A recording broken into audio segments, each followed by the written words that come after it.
In the frozen silence of the Arctic tundra, where the wind carries secrets older than memory and the sun sometimes never rises above the horizon, the nomadic peoples of the north have developed funeral rites as enduring and profound as the land itself. Among the Sami of Scandinavia, the Nenets and Chukchi of Siberia, and the Inuit of Greenland and North America, death is neither a taboo nor a break with community, but a transformation woven into the web of life. Generations of hunters, herders, and fishers understand that in a place where survival hinges on respect for the land and its creatures, the way one's body returns to the earth, or sky, reflects the values of balance, reciprocity, and reverence. When a loved one passes, the first concern is to shield the body from the relentless cold and scouring winds. In many camps, the elders perform the initial rites beside the hearth inside a yaranga, tent, or lavu, whichever structure provides refuge. The heart of this ceremony is the kulik, or hearth lamp, its flame pushed low to create a gentle warmth, symbolizing the spark of life that flickers onward even after the breath has left the body. Family members gather in a close circle, their faces illuminated by the soft lamplight, reflecting sorrow but also gratitude for the person's life and teachings. The body is washed with snow, or, where available, with water warmed by stones in the fire. This purification is both physical and symbolic, the removal of the dust of living, the readiness to journey onward. In some traditions, scented herbs, dwarf willow leaves, arctic moss, or crushed birch bark are added to the water, their aroma calling ancestral spirits and guiding the deceased toward the afterworld.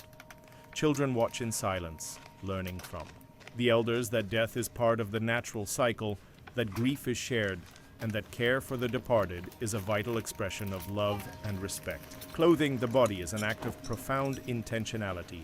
For Sami families, the deceased may be dressed in a gakti, their finest traditional outfit, emblazoned with family colors and embroidered patterns that speak of lineage and homeland. Nenets reindeer herders wrap the body in reindeer skins, sometimes adding precious ornaments or tools the person cherished in life. A carved knife, a drum, a ring of carved bone. For the Inuit, the salmon-colored kamik, sealskin boots, and a parka trimmed with fox or wolverine fur become last gifts to carry the spirit safely through the frozen passage. In communities where the earth is locked in permafrost for much of the year, burial in the ground is both difficult and often impractical. Instead, tree burials, platform tombs, or sky burials become customary. Among the Chukchi of Siberia's Far East, wooden platforms are built high on poles to lift the body above the snowdrifts. The platform may be painted with ochre or adorned, with carved totems, reindeer antlers, driftwood effigies of seabirds, symbols of the animal spirits that will aid the journey. As the platform weathers and the body succumbs to the elements, birds of prey and scavengers become partners in returning the flesh to the cycle of life. This is not seen as desecration, but as a sacred transformation, the body giving back to the ecosystem in a final act of generosity. In Greenland and Canada, some Inuit groups practice Inukshuk burials. Stones are stacked in the form of human figures, stone sentinels that mark the resting place of the loved one. These Inukshuk are left in the snowfields or near hunting trails, serving as waypoints for travelers and reminders that the departed spirit yet watches over the living. During early spring, when the ground thaws briefly, some families may choose ground burial in small cemeteries near their seasonal camps, the graves covered in large stones to protect against frost heave and scavengers.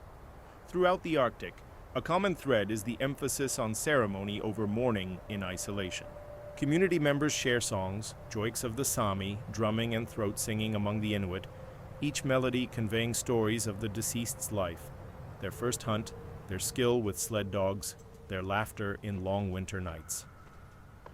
The sound of the drumbeat or chant echoes across the ice, believed to guide the spirit toward the land of their ancestors.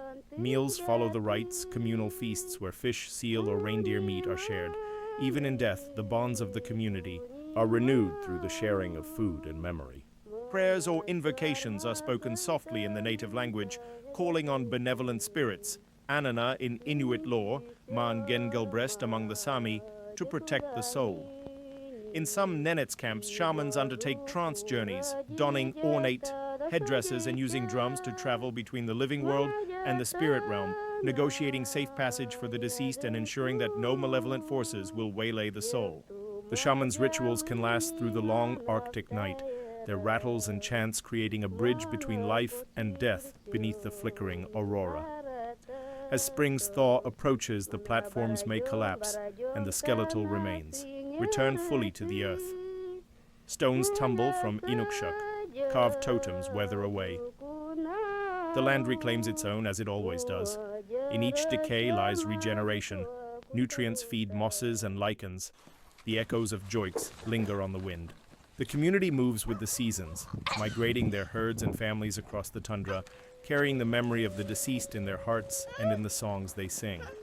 In the modern era, external influences, Christian missionaries, government, regulations, and climate change have altered some practices.